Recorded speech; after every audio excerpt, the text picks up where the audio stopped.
On this episode of One-on-One Sports, Roger Goodell's seat went from lukewarm to piping hot, and we're going to talk about it. and is Money Mayweather done before facing Pac-Man?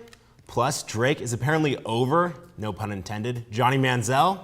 All that and much more, and it all starts right now.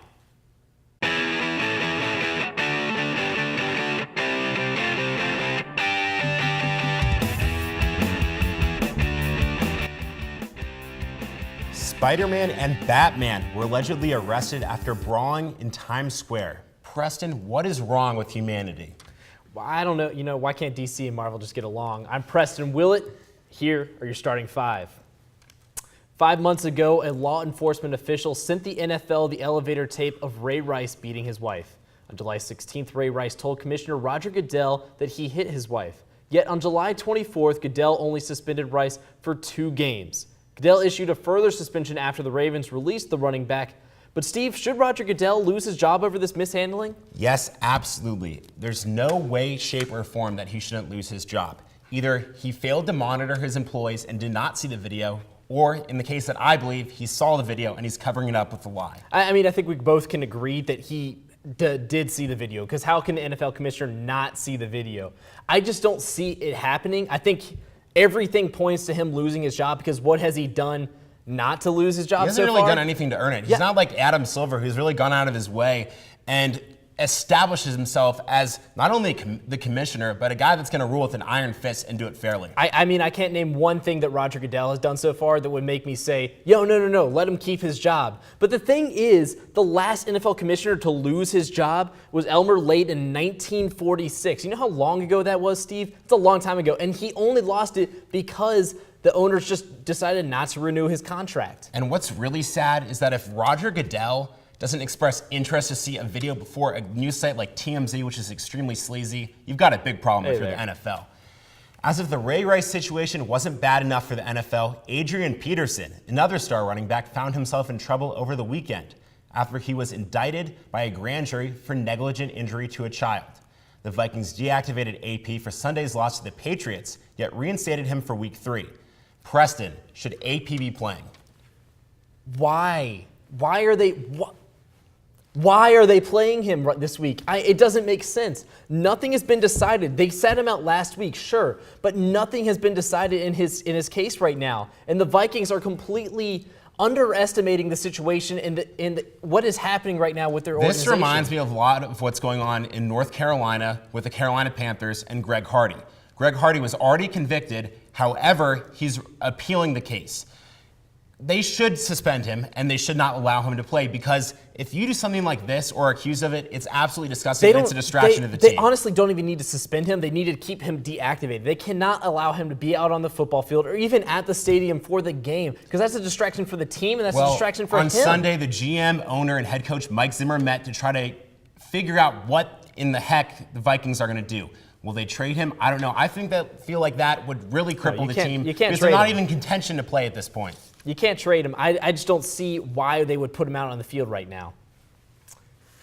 The new AP college football poll is out, and one conference is very satisfied, to say the least. 5 of college football's top 10 teams and 7 of the top 15 teams play in the SEC, of course. Is there an SEC bias, Steve, and will that affect the college football playoff this year? Yes, there's an SEC bias, and there's no kidding that there's an SEC bias, but there should be. They've won 7 out of the last 9 national championships, Prestons. Those numbers are unprecedented.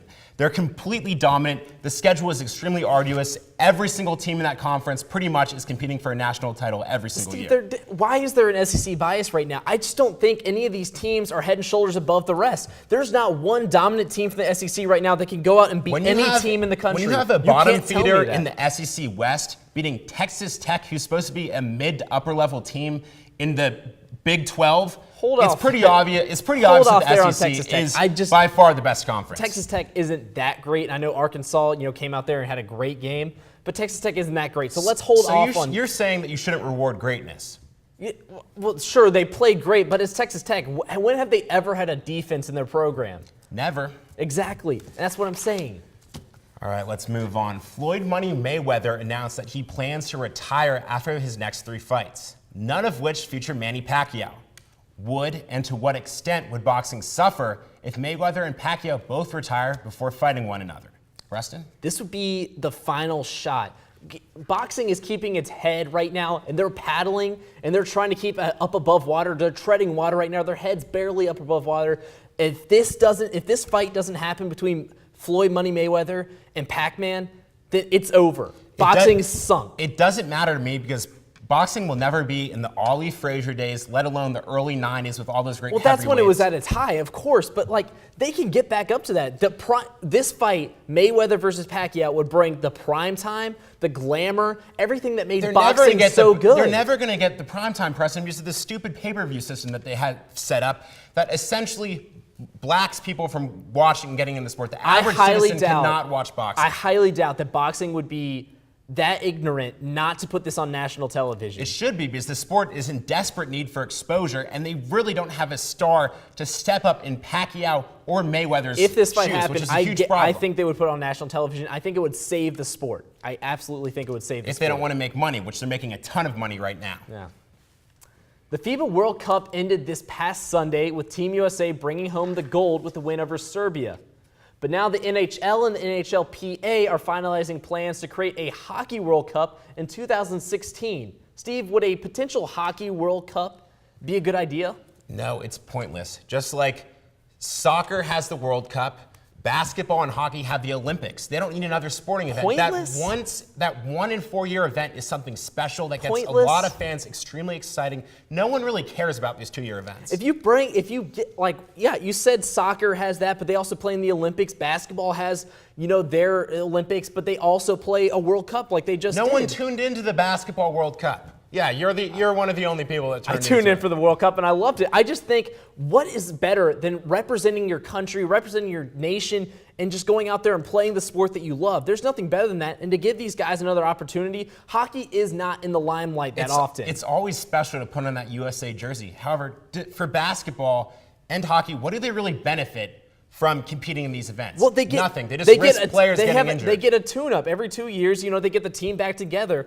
Like we've seen teams before. They don't get the. They have practice. They're probably playing better competition in practice than they are in most of those games. Man, you talk about practice. I can't even. We can end with an Allen Iverson quote. I will never complain about that. But that is all the time we have for the quick hitters. But stay tuned, because after the break, we will roll out our red carpet and present Major League Baseball with some awards.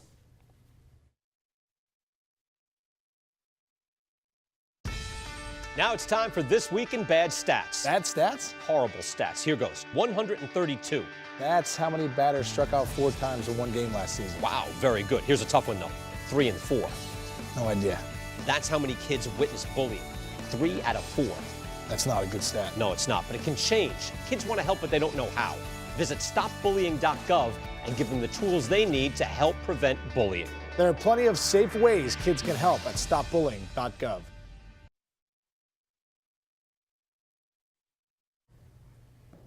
The MLB season is winding down with only 2 weeks for teams to make their final playoff pushes. But with the end of the season, it is time for our MLB experts, Eric DeStefano and Josh Markowitz, to award their MLB regular season awards.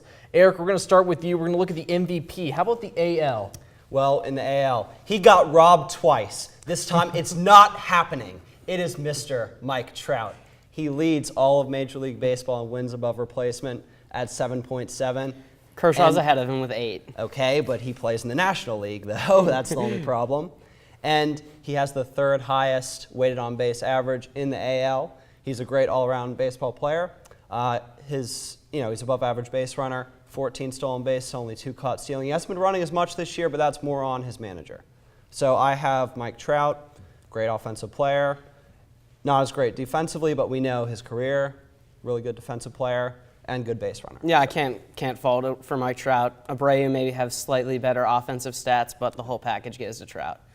I'm going with Kershaw Clayton Kershaw in the National League. Pitcher, okay. Yes. I don't care that he missed April. He has been so much more dominant than anybody else in the league that he has to have it. Outside of that one start in May in Arizona where he blew up for 7 earned runs in 1 2/3 innings, he's not giving up more than 3 runs in a start. That's insane. He's upped his strikeouts, decreased his walks. He's inducing weaker contact. Nobody's even close to him. I can't blame you. I would personally pick Kershaw as well, but if I was going to go with a hitter, I would pick either Jonathan Lucroy of the Brewers or Giancarlo Stanton. Yeah, can't go wrong with either of those guys who are having terrific seasons. With Stanton injured now, that might hurt his chances. But staying with the pitchers, let's look at the Cy Young Award now. Josh, how about for the AL? Look, Chris Sale and Felix Hernandez are very close, but I got to go with Felix Hernandez because he's thrown 56 more innings than Chris Sale. He's second in the AL in ERA. He's first in WHIP. He's, again, high up in strikeouts, walks, limiting the home run ball, inducing weak contact. He's good at everything a pitcher needs to be successful. Yeah. Yeah, I'm on the Felix train as well because of the innings pitch difference that you kind of indicated. But I'm going to go with your NL MVP for my NL Cy Young, none other than Clayton Kershaw. He leads the MLB in ERA, 1.7. He has the highest K percentage in the MLB, fantastic at 31.6% and only a 4% walk rate. I mean, he does everything well. He has the best slider in the league. It's 3 runs above average per 100 pitches. I mean, just fantastic. He's also working on a changeup. If he ever gets that together, he could be one of the best of all time. Well, Kershaw wrapping things up in the NL with the Cy Young and the MVP award as far as y'all are concerned. How about now for Rookie of the Year, Eric? How about for the AL? It's El Cañón, as Hawk Harrelson would say. It's none other than Jose Abreu. He leads the majors in weighted on base average and slugging percentage, which is fantastic for a rookie. His WAR of 5.4 this year leads all AL rookies. I mean, to me, it's far and away, it's no contest. Yeah, once Tanaka got hurt, this was clearly it. He's leading the AL in OPS. Can't fault Jose Abreu. How about for the NL, Josh? I'm going Jacob deGrom, the pitcher from the New York Mets. 134 innings, 2.68 ERA for the Mets. He's the only Mets starter above league average in ERA this year. He's helping them stay kind of relevant. But Billy Hamilton, the only other real contender, below league average offensively, and he's been caught stealing 22 times, which negates his base running value. Yeah, I agree with Josh. I'm going to go with deGrom. And if, like you said, if Hamilton were maybe a better offensive player, I would go with him. But like you said, not good enough offensively, and even the stolen base efficiency has not been there, so I'm going to go with deGrom. Yeah, loving the pitchers, Josh, aren't you? Yes, I am. The awards have been dished out, but with a couple of weeks remaining in the season, we'll have to see how things go. A lot can change. That's all the time we have here, though. But next, Steve sits down with our NFL experts to go over the week's headlines.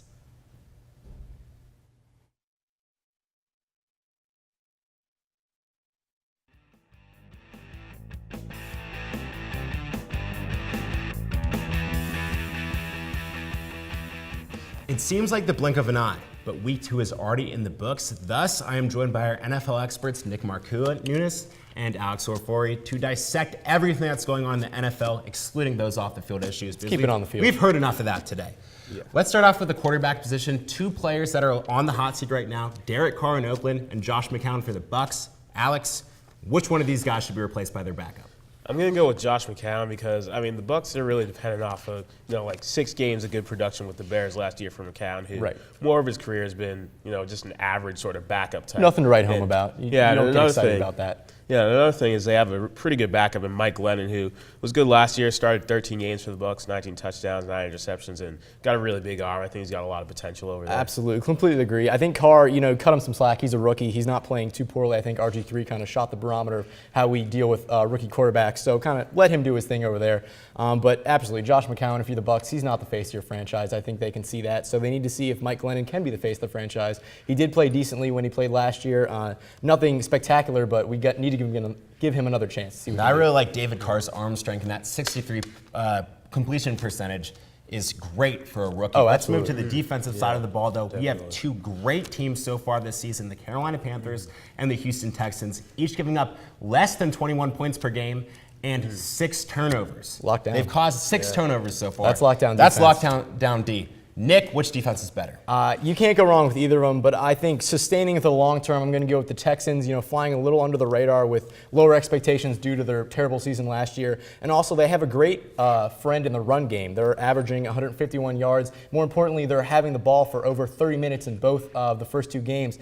You can't give up points if you're not on the field, so I think that dynamic for Houston really helps them, and over the long term, they're going to get Jadeveon Clowney back, and they're going to be a sustained defense. I mean, I just think with Houston, without Jadeveon Clowney for a little while, you really look past their top guys there in the front 7, J.J. Watt, Brian Cushing, and other than that, it's a lot of younger, less proven guys. That's true.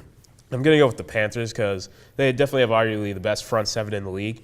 Even without Greg Hardy, you saw Mario Addison this Sunday actually got 2.5 sacks in relief. And also one of their top draft picks, Coney Ely, waiting in the wings to play as well. And another thing, I mean, people sort of, focus on J.J. Watt and all the spectacular stuff he does, but Luke Kuechly, reigning Defensive Player of the Year, when you he's can been bring dominant in still. A.J. Klein or Chase Blackburn off the bench for that line backing core, that speaks volumes because they're both NFL players. 2 playoff teams from last season, the Saints and the Chiefs, have surprisingly, or not so surprisingly, I guess, started off 0-2 this season. Right. Which team do you think can recover from this, and which is in more trouble? I think the Saints will, in the long term, be just fine. Absolutely. I mean, they made a lot of new additions to that defense, and they just overall have more talent on both sides of the ball. And when you have a quarterback like Drew Brees, you're not going to be bad for a while. You're not sweating it. they'll And turn they it easily could be 2-0. They had some unfortunate plays, the strip on Colston in overtime, and then the defense not coming up big for them against the Cleveland. They had a lead that game. They easily could be 2-0. Yeah. I'm just worried about Kansas City. Was last year a flash in the pan, getting back? They had a great season. Can't take it away from them. They fizzled out in the playoffs. Alex Smith, he proved himself the regular season, but they're now missing Jamal Charles. I think it'll be harder for them to get out of this 0-2 hole. I see the Saints. Also with the Chiefs, they had I just looked at it, they had the fifth easiest schedule in the league last year. A lot of sort of softer competition. Sure. And the Saints, they always tend to sort of struggle on the road. I think the Chiefs should definitely be more concerned because they got blown out by the Titans at home in their opening That's week. a rough loss to take. Yeah, the Chiefs obviously have a lot of problems going out, especially since Jamal Charles accounted for so much of that offense. That is all the time we have to chat about our version of football, but after the break, let's hop across the pond to discuss the other kind of football, Champions League style. So don't go anywhere. Football.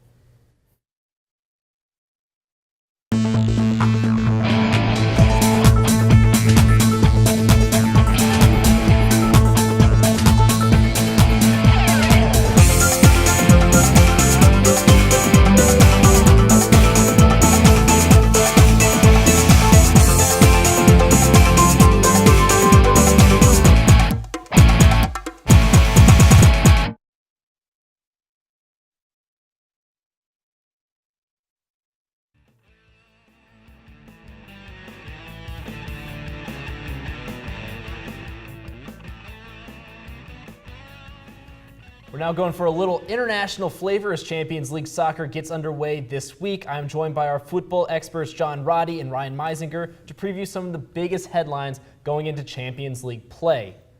Despite being filled with talent and one of the best domestic teams in Europe, English champions Manchester City have never advanced past the round of 16 in the Champions League. John, will this be the year they finally do it? No. And the reason why is because the English Premier League style of play cannot compete with the rest of the European teams in the Champions League. And many columnists have said it before, the Champions League is less about tactics and it's more about on-the-fly, in-game tactics as opposed to preparing before the game. Manchester City likes to play a slow build-up play, passing around the midfield. They usually only play with one striker and Aguero. Sometimes they'll bring in Dzeko off the bench.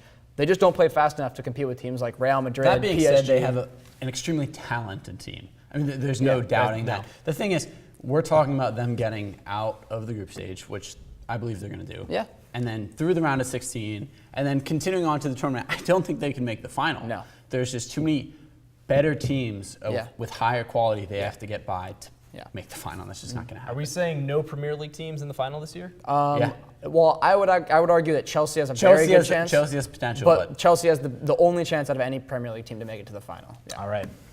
Well, no Italian team has even reached the CL semifinal since 2010. This year, only 2 Italian teams even qualified, and that's Juventus and Roma.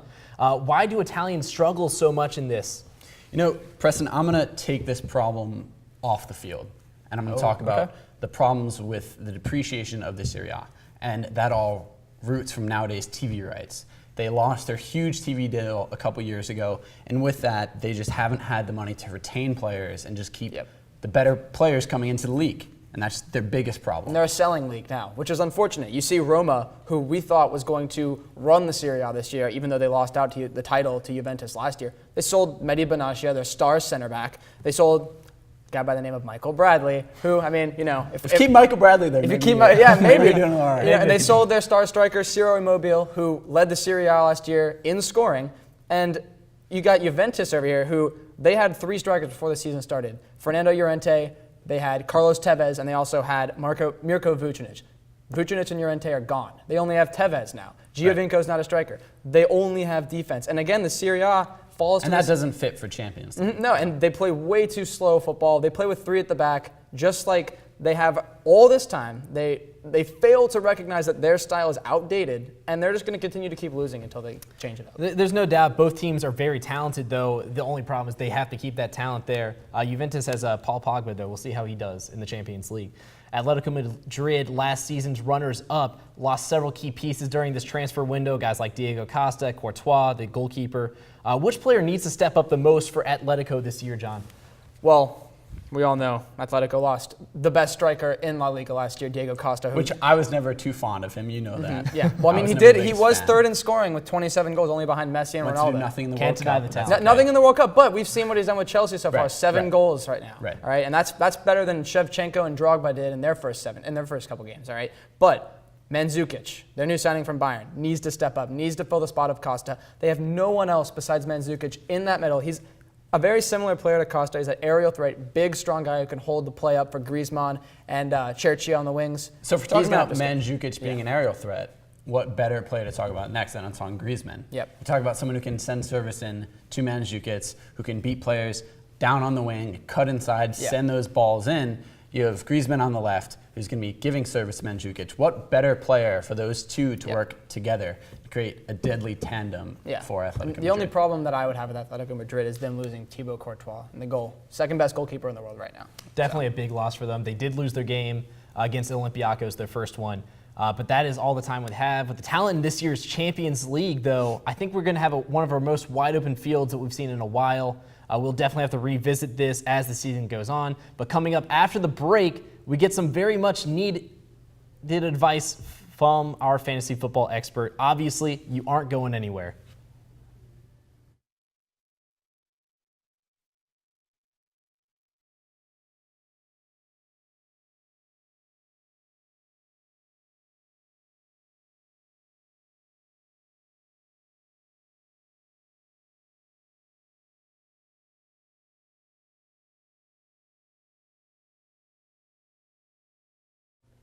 Thanks, Steve. Week 3 is really hard for forming a lineup with the salary cap at $60,000 on FanDuel, but I'm here to help you out with some great plays for this upcoming weekend. For my quarterbacks, my core play would have to be Andrew Luck for the Colts, who is facing the Jaguars. Although he is expensive at $9,500, I still think he is the best top-tier quarterback and is against a pass defense that is bottom 5 in the league. Kirk Cousins would be my value play for this week. He's coming in at $6,800 and is the cheapest starting QB this week. Due to RG3's injury, he gets the start and he will pick apart one of the worst secondaries in the league against the Philadelphia Eagles. He has shown his ability last week and last year enough for me to pick him. Colin Kaepernick is someone you should stay far away from. He's way too expensive on FanDuel, and he goes up against an Arizona secondary that gets even better with Honey Badger coming back. At running back, I have DeMarco Murray as my main play this week. The Cowboys get the Rams, who just gave up 144 yards to Tampa's Bobby Rainey. I also love Murray because he gets tons of catches, which is solid on points per reception sites. Danny Woodhead is coming in at $5,900, and I will definitely look at him to be one of the better value plays of the week. Chargers starting running back Ryan Matthews was stretched off the field last week, and Woodhead will get a boost in snaps. I promise you won't be winning any contests if you go with Matt Forte this week. He gets a tough matchup with the Jets' #1 in the league rush defense, who held Eddie Lacy to less than 40 yards. For my wide receivers, Alshon Jeffrey and Cordarrelle Patterson are my 2 core plays at wide receiver this week. Nelson and Cobb lit up the Jets secondary, plus Jeffrey is another week healthier. I think he has a good game, and he is actually fairly cheap for such a good wide receiver. New Orleans has given up the most passing plays for more than 25 yards, so they are definitely giving up the big plays. Patterson is Minnesota's big play guy, and I think he could have a few in that game. Brian Quick is a guy that many people haven't heard of, and he has quietly posted 14 receptions and 173 yards. St. Louis gets Dallas this week, whose secondary is absolutely inept at this point. I expect him to double his value at only $5,200. Finally, stay far, far away from picking Ravens wide receiver Torrey Smith. While he is very cheap, he has posted 2 horrible games with a measly 1.5 against Pittsburgh. This week, he will be covered by Joe Hayden in Cleveland. No way I'm touching that. Here's my ideal lineup for the week. I decided to go with a cheap option and Cousins at quarterback, as I mentioned before. I also used DeMarco Murray and Niall Davis at running back. Davis is a great option because Jamal Charles will be out this week, and he not only will get runs, but he will also get a ton of receptions. I love matching quarterbacks with their wide receivers, so I decided to go with Pierre Garçon at a fair price. He has shown that he has chemistry with Cousins last year. I threw in 2 other guys I mentioned earlier, wide receiver in Alshon and value in Quick. I also wanted to get Jimmy Graham in there at tight end. The guy has a high ceiling for amount of points, and he can put up a ton against Minnesota at a very average defense. At kicker, I have Nate Freese for Detroit because the Green Bay-Detroit game has the highest over-under this weekend, so he's bound to get opportunities. And finally, I have the Texans defense because Eli Manning has looked god-awful, and they are bound to get a pick. That's all the time we have for this block. I wish you good luck if you do any contests this week in Daily Fantasy. Just hold on, we're going to come back with Steve Normington and Preston Willett at the desk.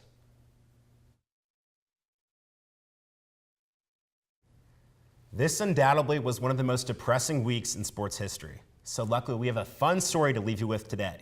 Over the weekend, perhaps the world's most famous sports fan, Drake, was seen at a concert rocking a Marcus Mariota jersey, which will not bode well with his boy, Johnny Football. Preston, has the former SP host become the biggest fair-weathered fan in America, and I guess Canada in this case? Become, though? I think he already has clearly made himself the top fair weather fan in all of it. Let me just read you a list of the teams that he supports. Toronto Raptors, Miami Heat, Texas A&M Aggies, Kentucky Wildcats. Get this one, Manchester United and Chelsea. How can you support both? That's absolutely ludicrous. I'm not done. AC keep Milan, going. Toronto Blue Jays, Cleveland Indians, and Toronto Maple Leafs. Steve. You can't, and now I guess the Oregon Ducks. There's no excuse for that, and I'm going to pull a similar comparison to liking Chelsea and Man United. As we saw in Fenway Stadium, a young Red Sox fan last year was putting on a New York Yankees hat when he was sitting next to the New York bench to get fair balls. Come on, you just don't do that. That's the he most. Wants to go home with a souvenir. What's I know wrong you with want to go. You want to go home with a souvenir. Is that being a fair weather fan? Though? You're a cute little kid. You're sitting right next to the dugout. Chances are you're going to get a fair ball. That's a big rivalry, though. I don't know if whoever it was would just throw it. It's probably the most historic rivalry in American sports. You just simply can't do that. Yeah, but I mean, he likes Manchester United and Chelsea. It's the same thing. It's just as bad. So I guess if he ever goes to the UK, he will get beat up. I'm just saying. Well, I think there's a lot of other places that if he showed up, he'd get beat up, particularly those bluegrass states that are sick of them Wildcats. Well, that's all the time we have left for today, but if you've missed anything or want to watch it again, check us out on YouTube at youtube.com/101sports. Also, be sure to like us on Facebook and follow us on Twitter at 101sports. As always, thanks for watching. Until next time, whose side are you on?